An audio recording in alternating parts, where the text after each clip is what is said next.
तो चलिए आज के लेक्चर में हम बात करने के लिए जा रहे हैं 42वां संविधान संशोधन। वो हम बता चुके थे 45वां उतना इम्पोर्टेंट नहीं है। ये 44 नंबर संविधान संशोधन देखने के लिए जा रहे हैं। हम लोग देखने के लिए जा रहे हैं। ठीक है, तो आप लोगों से क्या रिक्वेस्ट है ये आप लोग समझ में करते हैं कि लाइक जरूर करें, अच्छा लगे या ना लगे। ठीक है, तो हम लोग आते हैं आज के लेक्चर में। आज के लेक्चर में हम लोग देखेंगे संविधान संशोधन 44वां संविधान संशोधन। ठीक है, 44वां संविधान संशोधन जो किया गया था 1978 में किया गया था, जिसमें 31 अनुच्छेद 31 को मौलिक अधिकार से हटा दिया गया। आर्टिकल 31 को मौलिक अधिकार से हटा दिया गया था और आर्टिकल 31 में जो था वो क्या था, संपत्ति का अधिकार था। तो संपत्ति का अधिकार को मौलिक अधिकार से हटा दिया गया था जो आर्टिकल 31 में था। इसको वैधानिक आर्टिकल 300 में वैधानिक अधिकार कर दिया गया था। ठीक है, लीगल राइट कर दिया गया था, वैधानिक अधिकार कर दिया गया था। यह आप लोगों से याद रखना है, बहुत इंपॉर्टेंट है। 44वां संविधान संशोधन 1978 में किया गया था, जिसमें आर्टिकल 31 जो था हमारा संपत्ति का अधिकार, फंडामेंटल राइट था, मौलिक अधिकार था, उसको हटा करके लीगल अधिकार या वैधानिक अधिकार आर्टिकल 300 आर्टिकल 300 में दे दिया गया है। ठीक है, नेक्स्ट मेरा है आर्टिकल 74। यही 44वां संविधान संशोधन में पहला ये काम हुआ था। आर्टिकल 74 जो है राष्ट्रपति मंत्रिपरिषद की सलाह के एक बार पुनः विचार के लिए लौटा सकता था। इससे पहले जो था वह क्या था, राष्ट्रपति बाध्य था मंत्रिपरिषद की सलाह मानने के लिए, लेकिन अब राष्ट्रपति को पावर फिर से बदल दिया गया है, जिसमें राष्ट्रपति चाहेगा तो पुनर्विचार के लिए लौटा सकता है। ऐसा नहीं है कि इग्नोर कर देगा, मना नहीं कर पाएंगे राष्ट्रपति हमारे, लेकिन उनको फिर से पुनर्विचार के लिए लौटा सकता है।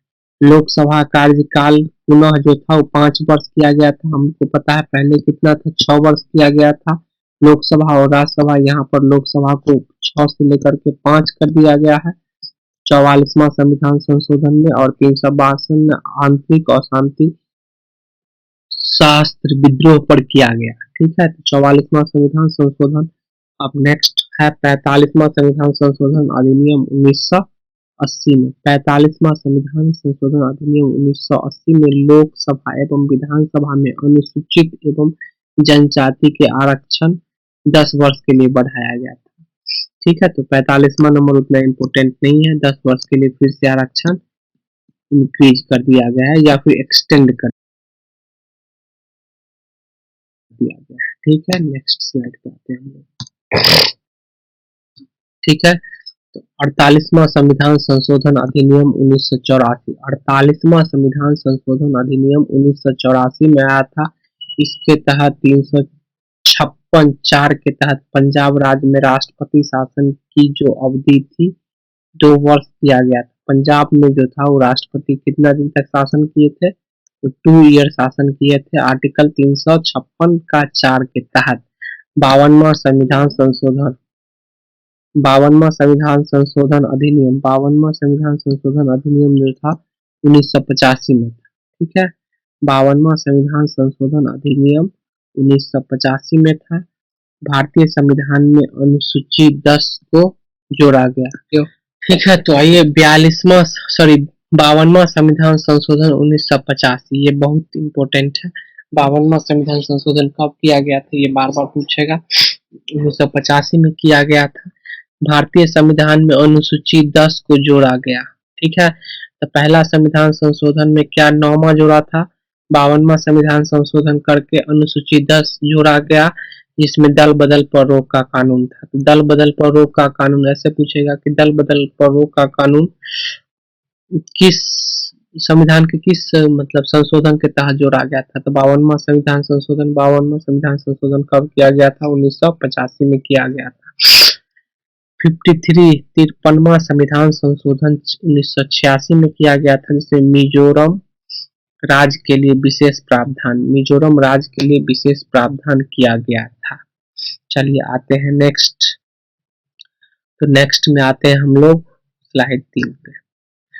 55वां संविधान संशोधन अधिनियम, ठीक है। 55वां संविधान संशोधन अधिनियम कब किया गया था? 1986 में। 55वां संविधान संशोधन अधिनियम कब किया गया था? 1985 में किया गया था। और अरुणाचल प्रदेश को भारत संघ के राज्य के दर्जा प्रदान किया गया था। 55वां संविधान संशोधन के तहत ही अरुणाचल प्रदेश को भारत के संघ के राज्य का दर्जा प्रदान किया गया था। 55वां संविधान संशोधन 1986 में, ठीक है। उसके बाद 56वां संविधान संशोधन अधिनियम 87 में, जो गोवा को भारत संघ के राज्य को दर्जा दिया गया था। गोवा जो बना था, ये पूछा है क्वेश्चन, ठीक है। ये क्वेश्चन पूछा भी है। 56वां संविधान संशोधन अधिनियम, तो गोवा को भारत संघ के राज्य का दर्जा प्रदान किया गया था। तो पूछेगा गोवा को भारत संघ के राज्य का दर्जा प्राप्त कब किया गया था? तो 1987 में। कौन संविधान संशोधन के तहत? 56वां संविधान संशोधन या फिर 56वां संविधान संशोधन में क्या किया गया था? तो गोवा को भारत संघ के राज्य को दर्जा प्राप्त किया गया था, ठीक है। 61वां संविधान संशोधन अधिनियम 1989। हम बताए हैं 52वां, 56वां और 61वां। 52वां, 56 और 61, ये तीनों बहुत इंपोर्टेंट संविधान संशोधन है। 42 इससे पहले था, लेकिन इधर की बात हम करें 52, 56, 61, जो 1989 में वयस्क मताधिकार की न्यूनतम आयु 19 वर्ष से घटा करके 18 वर्ष। 81वां संविधान संशोधन के तहत ही हम लोगों को पहले जो राइट था वह था कि 21 वर्ष में ही क्या कर सकते हैं? इलेक्शन में वोट दे सकते हैं। लेकिन 1989 में 61वां संविधान संशोधन किया गया, जिसके तहत मताधिकार की न्यूनतम आयु कितना कर दिया गया? 18 वर्ष कर दिया गया था। चलिए कंटिन्यू। 62वां संविधान संशोधन, 61वां संविधान संशोधन देखे हैं, ठीक है। 62वां संविधान संशोधन 1989 में आरक्षण क्या किया? 10 साल तक एक्सटेंड किया है, ठीक है। तो 1989 से 2000 तक कर दिया है। और 65वां संविधान संशोधन अधिनियम 1990 में जो प्रावधान जो था SC ST अनुसूचित जाति जनजाति आयोग का प्रावधान था। SC ST या अनुसूचित जाति या जनजाति का जो ये प्रावधान है, ये कब किया गया था? 1990 में किया गया था, ठीक है। 69वां संविधान संशोधन अधिनियम 1961 में। कब? 1991 में। 1991 में किया गया था 69वां संविधान संशोधन, जिसमें दिल्ली को NCT नेशनल कैपिटल टेरिटरी को सीट दिया गया था। दिल्ली में कितनी सीट थी? तो दिल्ली में टोटल कितना सीट है? 70 गो सीट है। तो 69वां संविधान संशोधन करके 1991 में दिल्ली में सीट दिया गया था, ठीक है। नेक्स्ट है 5 नंबर स्लाइड। 70वां संविधान संशोधन अधिनियम 1992। 70वां संविधान संशोधन अधिनियम 1992। पांडुचेरी में 55 सीटें एवं विधानसभा का गठन किया गया। 70वां संविधान संशोधन के तहत पांडुचेरी में 55 सीट एवं विधानसभा पर। 70वां संविधान संशोधन के तहत क्या किया गया था? विधानसभा का क्या किया गया था? गठन किया गया था, ठीक है। किसमें? तो पांडिचेरी में, ठीक है। पांडिचेरी में 70वां संविधान संशोधन 1992 करके क्या किया गया था? एवं विधानसभा का गठन किया गया था। 71वां संविधान संशोधन, ठीक है, बहुत इंपोर्टेंट है। संशोधन अधिनियम 1992 में अनुसूची 8 में 72वां संविधान संशोधन है।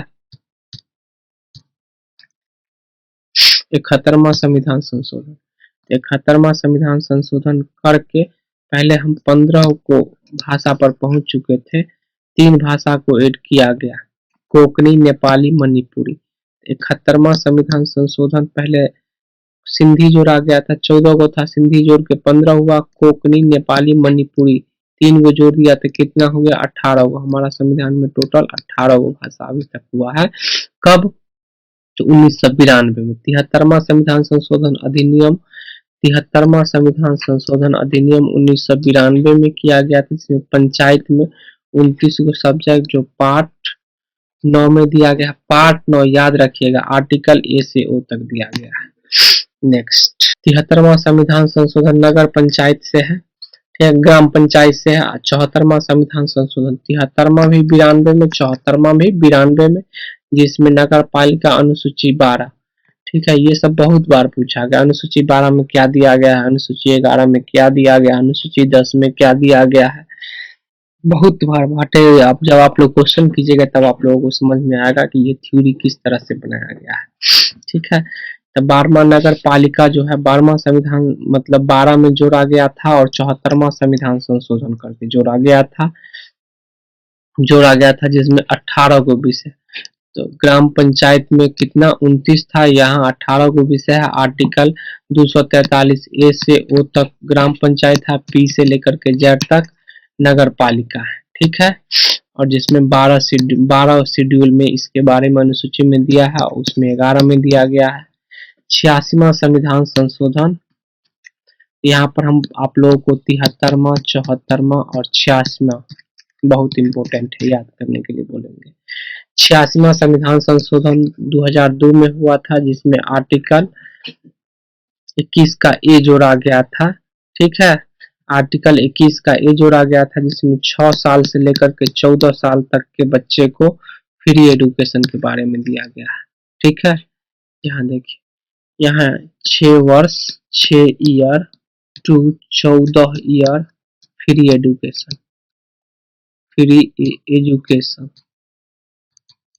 ठीक है, फ्री एजुकेशन का प्रावधान किया गया है। और 86वां संविधान संशोधन में ही क्या 11 ड्यूटी जोड़ा गया है, 11वां ड्यूटी भी जोड़ा गया है, ठीक है। पहले 10 ही ड्यूटी था, लेकिन अब 11 ड्यूटी है हमारे संविधान में। 89 89वां संविधान संशोधन अधिनियम 2003 में, 89वां संविधान संशोधन जो किया गया था, कब किया गया था, 2003 में। राष्ट्रीय अनुसूचित जाति आयोग एवं अनुसूचित जनजाति आयोग को अलग अलग किया गया, ठीक है। 92वां संविधान संशोधन अधिनियम 2003 में, 92वां भी बहुत इंपॉर्टेंट है, जिसमें अनुसूची 8 में तो पहले हम लोग कितना जोड़े थे, तो 18 हो चुका था मेरा, ठीक है। उसके बाद अभी 4 गो भाषा जोड़ेंगे। 92वां संविधान संशोधन में क्या गो भाषा जोड़ेंगे, 4 गो, मैथिली, बोडो, डोगरी और संथाली। तो कितना हो जाएगा हमारे संविधान में, टोटल 22 भाषा। पहले 18 था और ये 4 जोड़ देंगे, ठीक है। पहले 14 ही था, उसके बाद सिंधी जोड़ा गया, उसके बाद 3 गो लैंग्वेज इससे पहले जोड़ा गया, उसके बाद 4 गो लैंग्वेज जोड़ा गया। टोटल हमारे संविधान में अभी तक 22 भाषा हो गया। मैथिली, बोडो, डोगरी, संथाली 92वां संविधान संशोधन 2003 में करके ये तीनों भाषा जोड़ा गया। अब वर्तमान में हमारे संविधान में कितना भाषा है, 22। 95वां संविधान संशोधन 2010 में किया गया। रिजर्वेशन के बारे में, रिजर्वेशन की अवधि 10 वर्ष 2020 तक तो कर दिया गया। 95वां संविधान संशोधन करके अब आते हैं नेक्स्ट पेज पे, और पेज 8 पे आते हैं। पेज 8 पे आएंगे तो पेज 8 पे हम लोग क्या करते हैं बात, तो पेज 8 पे हम लोग करेंगे कि 86वां संविधान संशोधन अधिनियम जो 2011 में किया गया था, इसमें अनुसूची 8 में परिवर्तन किया गया था, जिसमें भाषा है, उड़िया भाषा को बदलकर ओडिशा किया गया था, उड़िया भाषा को बदलकर उड़ीसा भाषा किया गया था, यही अनुसूची 8 में दिया गया है, ठीक है। 99वां संविधान संशोधन अधिनियम 99वां जो है 2004 में किया गया था। NJAC अवैध घोषित राष्ट्रीय न्यायिक नियुक्ति आयोग 100वां संविधान संशोधन 2015 में, जिसमें लैंड बाउंड्री आर्ग्यूमेंट भूमि सीमा समझौता जो था 100वां संविधान संशोधन के तहत आता है। लैंड बाउंड्री आर्ग्यूमेंट हो गया, भूमि सीमा समझौता ये 1 अगस्त 2015। 101वां संविधान संशोधन अधिनियम 2016, याद रखिएगा ये जीएसटी कब आया था, 2016 में आया था, जिसमें क्या है, गुड्स फुल फॉर्म है service tax was applied GST, ठीक है, तो 101 संविधान संशोधन 2016 में किया गया था जिसमें जीएसटी है। 100 में लैंड बाउंड्री एग्रीमेंट है, ठीक है, और 101 में क्या है, जीएसटी है, और 102 में क्या है, 2018 में किया गया था जिसमें 338 बी को जोड़ा गया, पिछड़ा वर्ग के हित के लिए एक राष्ट्रीय आयोग की स्थापना। 102 जो बात करता है वह क्या बात करता है, पिछड़ा वर्ग के हित के लिए एक राष्ट्रीय आयोग की स्थापना आर्टिकल 338 बी के तहत, और 103 संविधान संशोधन जिसमें ईडब्ल्यूएस दिया गया था वह 2019 में लाया गया था, आर्थिक रूप से कमजोर वर्ग के लिए। यहाँ पर याद रखिए 100, 101, 102 और 103। 103 में ईडब्ल्यूएस आया था, जो भी जनरल से याद होगा उसको याद हो ही जाएगा। और फिर 101 में क्या आया था, जीएसटी आया था 16 में, ठीक है ये, और 100 में लैंड बाउंड्री एग्रीमेंट आया था, 100 समझ में आ गया। 101 में जीएसटी आया था, 102 में पिछला वर्ग के आयोग के लिए, और 103 में ईडब्ल्यूएस आया था। चलिए नेक्स्ट पेज देखते हैं, 10 नंबर। 104वां संविधान संशोधन अधिनियम 2020 में किया गया था जिसमें आरक्षण को 10 वर्ष बढ़ा दिया गया था। 104वां संविधान संशोधन करके मतलब 2030 तक मतलब क्या किया गया है, आरक्षण को एक्सटेंड कर दिया गया है। पिछले 1950 से 2030 तक 80 साल तक कर दिया गया है। तो अभी 80 साल तक आरक्षण इनिशियल में था, संविधान में आरक्षण कितना दिन के लिए, 10 साल के लिए ही था, लेकिन अब कितना दिन तक के लिए हो गया है, 80 साल तक के लिए फिक्स है, मतलब 80 साल हो चुका है। अब नेक्स्ट कोई पार्टी बनेगा तो फिर 10 साल में एक बार इसको अमेंडमेंट करके फिर से 10 साल एक्सटेंड किया जा सकता है। तो ये हमारा हो गया। अब संविधान संशोधन मेरा खत्म हो चुका है, इम्पोर्टेंट जो भी था अभी तक का। अब हम लोग क्या देखेंगे, गैर संवैधानिक निकाय, ठीक है, गैर संवैधानिक निकाय देखेंगे। तो इसमें आते हैं, अब गैर संवैधानिक निकाय में क्या होता है, राष्ट्रीय एवं राज्य मानव अधिकार, एक होता है राष्ट्र में और एक होता है राज्य में। मानवाधिकार के बारे में आप लोग जानते होइएगा, तो मानवाधिकार के बारे में जानेंगे कि मानवाधिकार क्या होता है। तो मानवाधिकार संरक्षण अधिनियम 1993, 12 अक्टूबर 1993 से अभी तक 25 राज्य में मानवाधिकार आयोग का गठन किया गया है। मानवाधिकार का गठन कब हुआ था, तो 1993 में। अभी तक कितने स्टेट में है, तो 25 स्टेट में है, इतना याद रखिए। नेक्स्ट में चलते हैं। और मानवाधिकार जो है वो गृह मंत्रालय के अंतर में आता है। और मानवाधिकार का जो उद्देश्य है वह क्या है, तो मानवाधिकार की सुरक्षा करना पहला, दूसरा मानवाधिकार के लिए आवाज उठाने वाली संस्था को मजबूत करना, दूसरा, तीसरा मानवाधिकार के अतिक्रमण की स्थिति सरकार को उससे अवगत कराना, कोई भी मतलब अतिक्रमण है उसको सरकार से अवगत कराना, ठीक है। और ये जो बना होता है, संरचना जो होता है इसका, उसमें एक अध्यक्ष होता है और 5 अन्य अध्यक्ष। मानवाधिकार में टोटल कितने मेंबर होता है, 6 मेंबर होता है, जिसमें एक क्या होता है, अध्यक्ष होता है और 5 अन्य होता है, ठीक है, अन्य सदस्य होता है। जिसमें अध्यक्ष होगा, ठीक है, मानवाधिकार को जो अध्यक्ष होता है वह कौन होता है, retired chief justice of India, या तो सुप्रीम कोर्ट का चीफ जस्टिस होगा, या फिर कोर्ट जज, या फिर कौन होगा, कोर्ट जज होगा, ठीक है। इसके अलावा 5 इसके अलावा 5 सदस्य में सदस्य सुप्रीम कोर्ट का जज होना चाहिए, या सुप्रीम कोर्ट का सेवानिवृत्त न्यायाधीश होना चाहिए। सबसे पहले कितना होता है मानवाधिकार में, 6 गो, जिसमें 5 एगो अध्यक्ष और 5 गो, ये पांचों में एगो क्या होगा, रिटायर्ड जज होगा, और 5 गो अध्यक्ष में भी एगो सुप्रीम कोर्ट का जज होगा, ठीक है। नेक्स्ट स्लाइड में हम लोग मतलब यहीं पे बात करते हैं। यहाँ पर क्या करें, एक सदस्य उच्च न्यायालय के न्यायाधीश या सेवानिवृत्त न्यायाधीश होना चाहिए।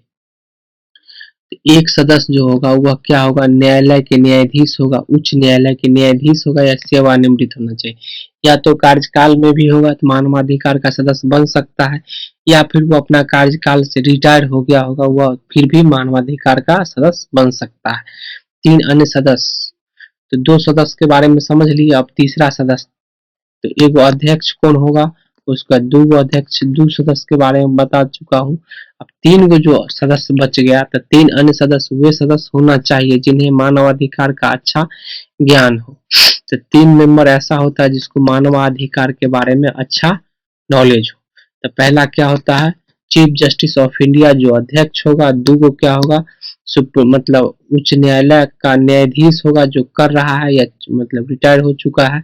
और एक सुप्रीम कोर्ट मतलब उच्च न्यायालय, सर्वोच्च न्यायालय के न्यायाधीश होगा जो कर रहा है या रिटायर होगा। और ये दोनों हो जाएगा, ठीक है, और अध्यक्ष हो जाएगा। उसके बाद ये 3 अन्य सदस्य से मानवाधिकार का अच्छा नॉलेज होगा।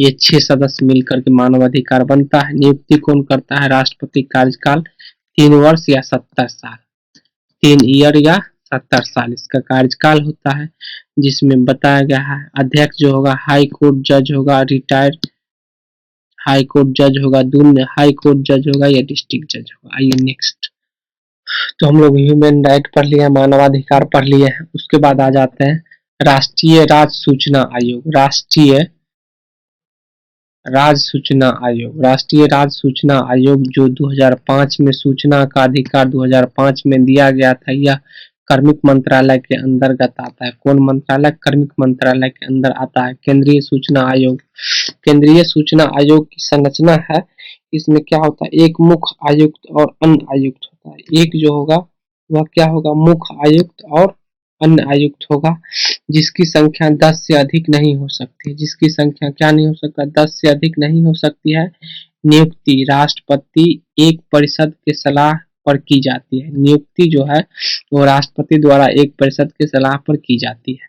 तो सबसे पहले देखिए, हमने आपको बताना चालू किया कि राष्ट्रीय राज सूचना आयोग क्या होता है, ठीक है। तो सबसे पहले राष्ट्रीय राज सूचना आयोग का गठन जो है वह किया गया था 2005 में। सूचना का अधिकार जो होता है, राइट टू इंफॉर्मेशन, आरटीआई, जो आप लोग क्वेश्चन में मारते हैं, वो यहीं से दिया गया है। राज की बात हम कर रहे हैं 2005 से। यह कार्मिक मंत्रालय के अंतर्गत आता है।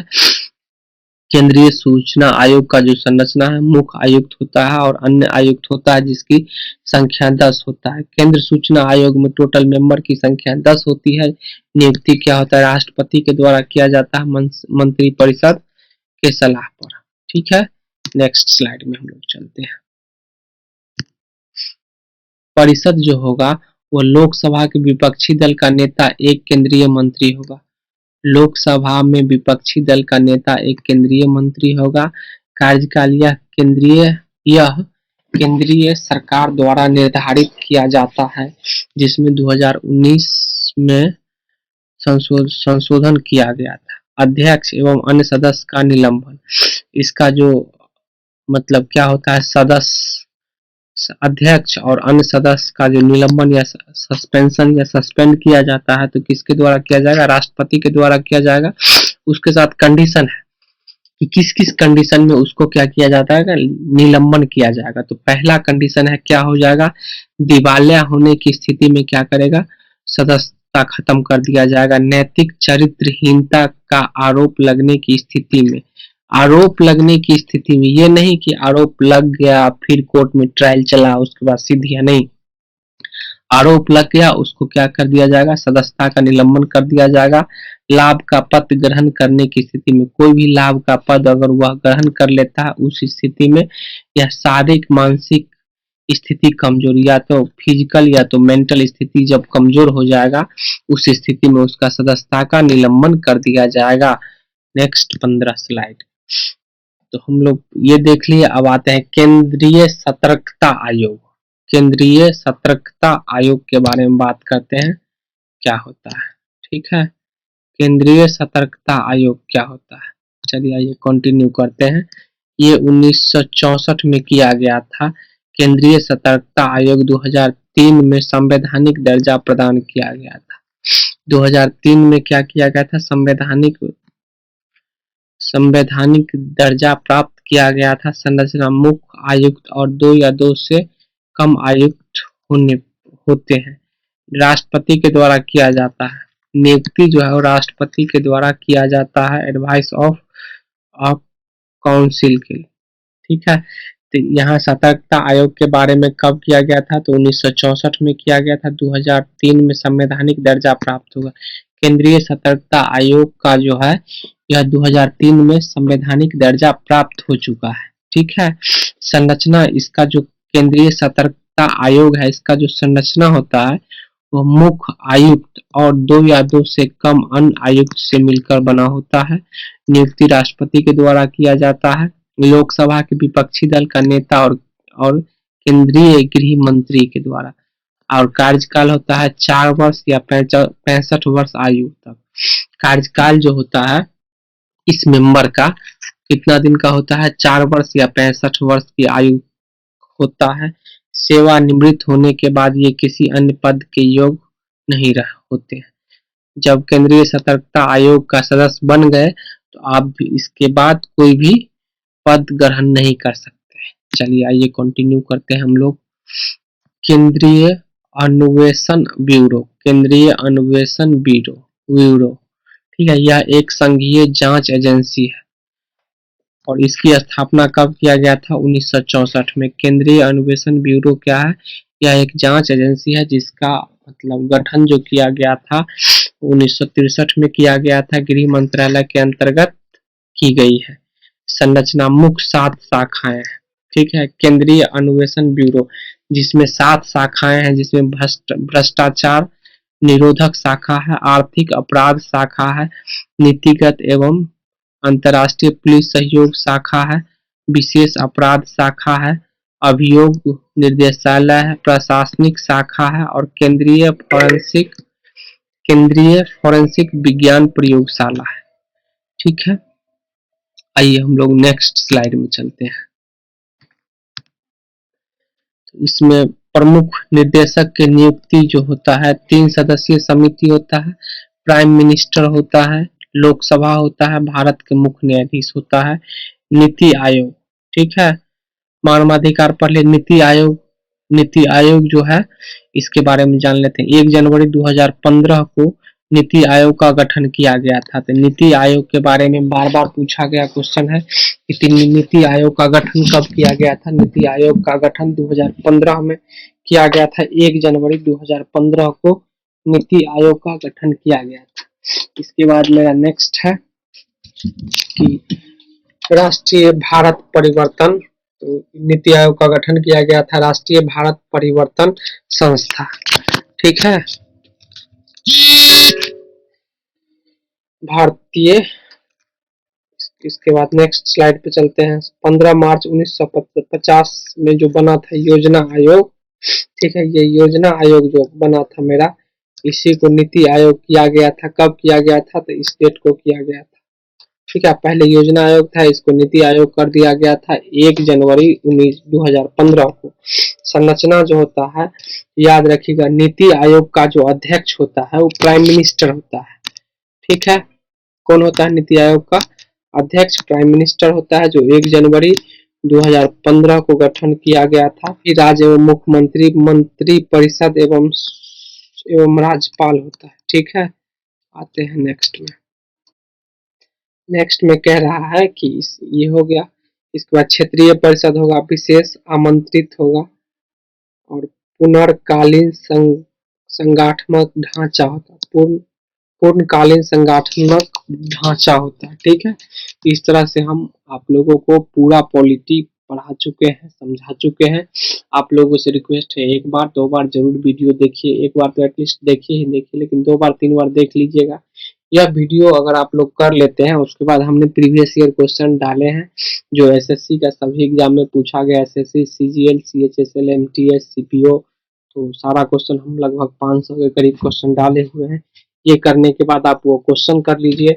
उसके बाद एग्जाम टाइम में अगर आपको समय कम रहे तो वीडियो का स्पीड बढ़ा के रिवीजन कर लीजिए, या तो थ्योरी का या फिर क्वेश्चन ही एक बार कर लीजिए, कुछ कर लीजिए, तो आप लोगों को क्वेश्चन पॉलिटी से नहीं छूटेगा। तो सोच लीजिए कि इतना करने के बाद आपको 4 नंबर का पॉलिटी फिक्स है कि तैयार हो गया। तो इसके लिए आप लोग देख लीजिए कि कितना वीडियो बनाए हैं, उतना करने के बाद आप लोग को उतना याद हो जाएगा। तब इसलिए आप लोग कंटिन्यू पढ़ाई कीजिए, क्योंकि जनरल कंपटीशन में बिना मेहनत किए कुछ नहीं मिलता है। चलिए, तो थैंक यू। आप लोग देखिए, लाइक सब्सक्राइब जरूर।